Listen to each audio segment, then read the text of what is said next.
मुझे तेरी मोहब्बत का सहारा मिल गया होता, अगर तूफान नहीं आता किनारा मिल गया होता।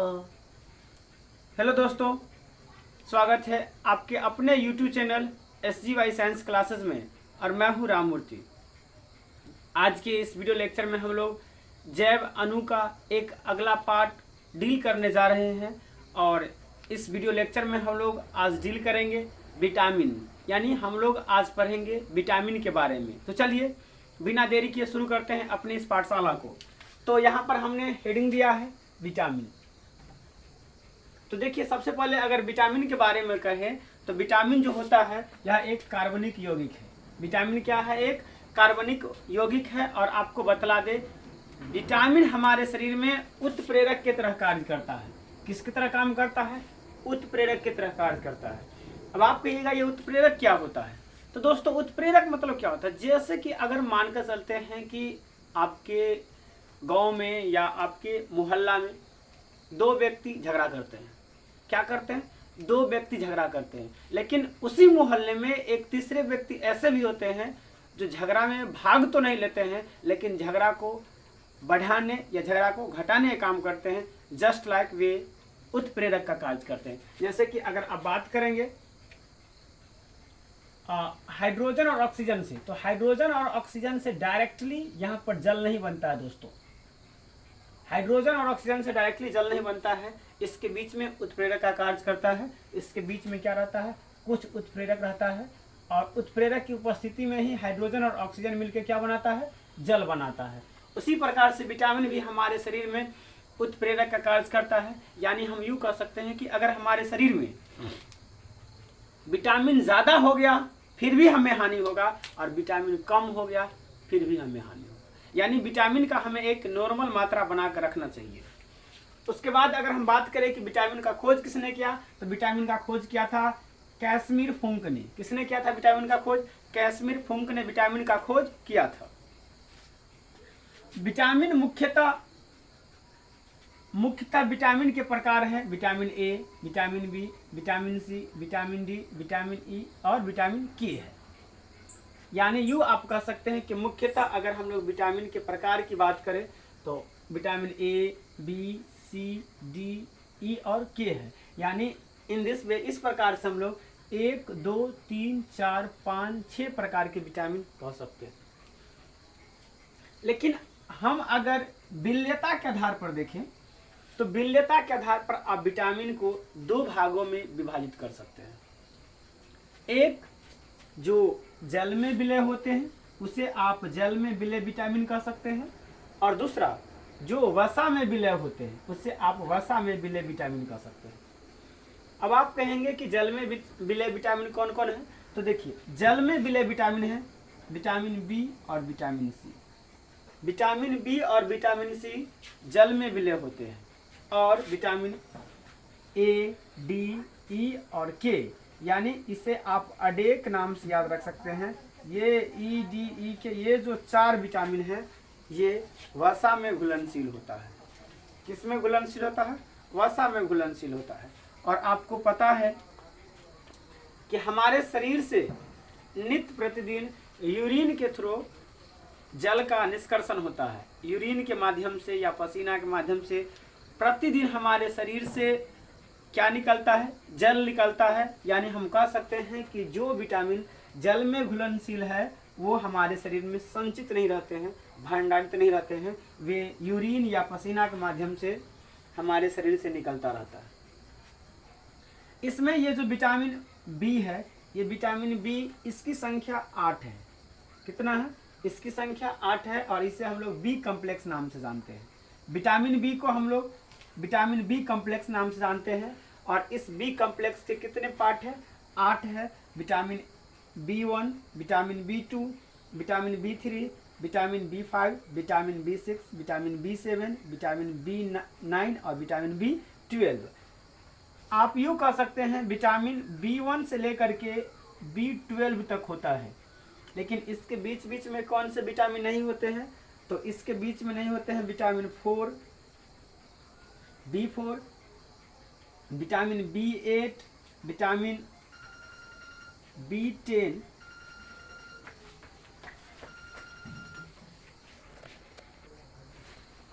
और विटामिन B11 नहीं होते हैं। यानी ये चार जो बी का जो फॉर्म है, B4, B8, B10 और B11, ये चार विटामिन नहीं होते हैं। यानी बी कम्प्लेक्स में 8 विटामिन पाए जाते हैं। अब आप देखिए यहाँ पर 8 और 1, ये 9 और इधर 4, यानी 13। यानी कुल विटामिन हमारे शरीर में कितने हो गए? 13 प्रकार के विटामिन हो गए।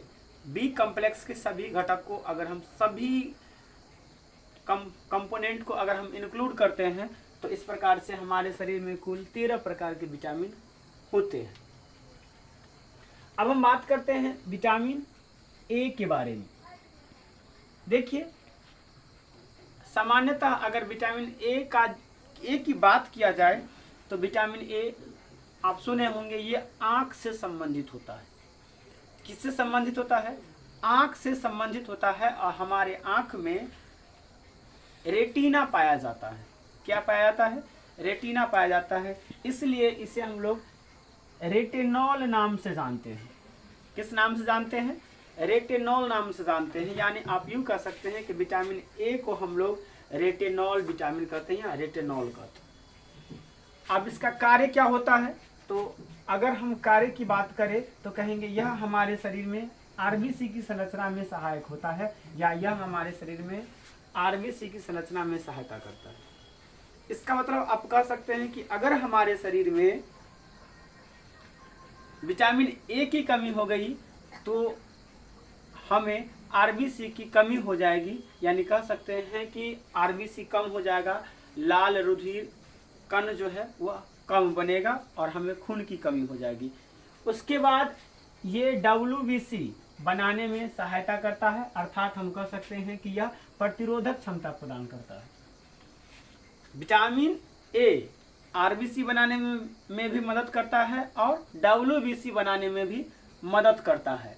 और इस प्रकार से हम कह सकते हैं कि अगर ये WBC बनाता है, इसका मतलब है कि यह रोग प्रतिरोधक क्षमता बढ़ाता है। इसका मतलब है कि यदि हमारे शरीर में विटामिन ए की कमी हो जाएगी तो हमारे शरीर का जो रोग प्रतिरोधक क्षमता है वो घट जाएगा। यानी हम विभिन्न प्रकार के रोगों से ग्रसित हो सकते हैं। और तीसरा इसका कार्य होता है, यह ऑप्सिन को रोडोप्सिन प्रोटीन में परिवर्तित करने में सहायक होता है। यानी ये जो ऑप्सिन और ये जो रोडोप्सिन प्रोटीन होते हैं ये हमारे आँखों में पाया जाता है। कहाँ पाया जाता है? हमारे आँख में पाया जाता है। और विटामिन ए का काम होता है ये ऑप्सिन प्रोटीन को रोडोप्सिन प्रोटीन में बदलने का कार्य करता है। अब थोड़ा हम लोग आँख के बारे में पढ़ लेते हैं। तो हमारी आँखें 2 प्रकार की कोशिका से बनी होती है। हमारी जो ये आँख है, हर एक जीव के पास 2 आँखें होती है। हमारी ये जो आँखें हैं ये 2 प्रकार की कोशिका से बनी होती है, जिसमें पहला होता है शंकु कोशिका, जिसे कोन सेल कहते हैं, और ये लाइट सेंसिटिव होता है। क्या होता है?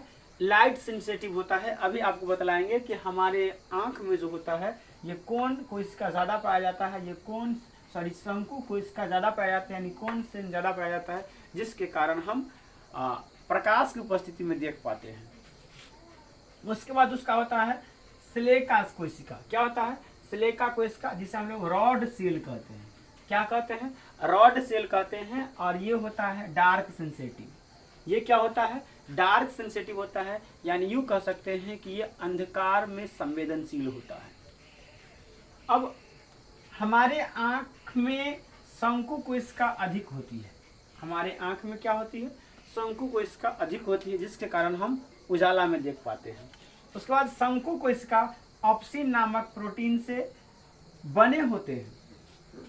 शंकु कोशिका रोडोप्सिन प्रोटीन से बने होते, सॉरी यहाँ पर होगा स्लेवा कोशिका। स्लाका कोशिका, ये स्लाका कोशिका किससे बने होते हैं? रोडोप्सिन नामक प्रोटीन से बने होते हैं। शंकु को इसका ऑप्सिन नामक प्रोटीन से बने होते हैं और शलाका को इसका रोडोप्सिन नामक प्रोटीन से बने होते हैं।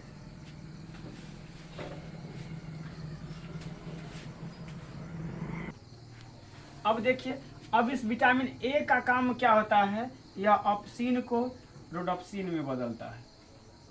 किससे बदलता है? ऑप्सिन को किससे बदलता है? रोडोप्सिन में बदलता है। यानी हमारे शरीर में विटामिन ए की कमी हो गई तो हमारे शरीर में यानी हमारे आँखों में जो प्रोटीन है ऑप्सिन है वो रोडोप्सिन में नहीं बदल पाता है। अब देखिए, इस विटामिन ए का काम क्या होता है, तो विटामिन ए ऑप्सिन को किससे बदलता है? रोडोप्सिन में। यानी विटामिन ए का काम होता है ऑप्सिन को किस में बदलना? रोडोप्सिन में। अब सबसे बड़ा मसला यहाँ पर है कि अगर कोई भी जीव है जिसके आँख में अगर ऑप्सिन प्रोटीन ज़्यादा है, जिसके आँख में अगर शंकु कोशिका ज़्यादा है, तो वह प्रकाश की उपस्थिति में वस्तु को देख पाएगा। और अगर कोई भी जीव है जिसके आँख में अगर शलाका कोशिका ज़्यादा है तो वह अंधेरा में वस्तु को देख पाएगा। अब देखिए, अब अगर बात करें उल्लू के बारे में, आप उल्लू OWL उल्लू के बारे में सुने होंगे। उल्लू के आँख में शलाका कोशिका ज़्यादा होता है। यानी यूँ हम कह सकते हैं कि उल्लू के आँख में प्रोटीन जो होता है, ये रोडोप्सिन प्रोटीन जो है, ये रोडोप्सिन प्रोटीन जो है वो ज़्यादा होता है, जिसके कारण उल्लू अंधेरा में देख पाता है। हमारे यानी मानवों के आँखों में, मानव के आँख में कौन सा प्रोटीन ज़्यादा होता है, तो कहेंगे ऑप्सिन प्रोटीन ज़्यादा होता है। मानव के आँख में शंकु को इसका ज़्यादा होता है। और अगर किसी भी सजीव के आँखों में या नेत्र में शंकु को इसका ज़्यादा है तो वह अंधेरे की वस्तु को नहीं देख पाता है, बल्कि वह प्रकाश की उपस्थिति में ही वस्तु को देख पाएगा। यही कारण है कि जब हमारे शरीर में विटामिन ए की कमी हो जाती है, हमारे शरीर में विटामिन ए की कमी हो जाती है तो हम रात में यानी अंधेरे में हम वस्तु को नहीं देख पाते। और एक और बात, अगर किसी के आँखों में अगर रोडोप्सिन प्रोटीन है तो वो सिर्फ 2 ही कलर को देख पाएंगे, और वो कलर है ब्लैक एंड वाइट। क्या है? Black and white. इसका मतलब है जो भी पक्षी या जो भी जीव रात को देखते हैं यानी अंधेरे में देखते हैं, उन्हें सिर्फ 2 प्रकार के ही रंग दिखाई देते हैं, और वो रंग है ब्लैक एंड वाइट। यानी उल्लू कैसा दिखता है? ब्लैक एंड वाइट दिखता है। उल्लू रंगीन नहीं देख पाता है, उल्लू रंगीन नहीं देख पाता है। यानी हम मनुष्य प्रकाश की उपस्थिति में वस्तु को देखते हैं, यानी हमारे आंखों में क्या पाया जाता है? ऑप्सिन पाया जाता है, और हम प्रकाश की उपस्थिति में वस्तु को देखते हैं। यही कारण है कि हम लोग पूरे रंगीन दुनिया का मजा लेते हैं, आनंद उठाते हैं। अब देखिए, अगर किसी के शरीर में विटामिन ए की कमी हो गई, अब आप कहिएगा कि इसका अगर किसी के शरीर में विटामिन ए की कमी होगी तब क्या होगा? तो देखिए, हमारे आँख में कौन सा प्रोटीन पाया जाता है? ऑप्सिन प्रोटीन पाया जाता है।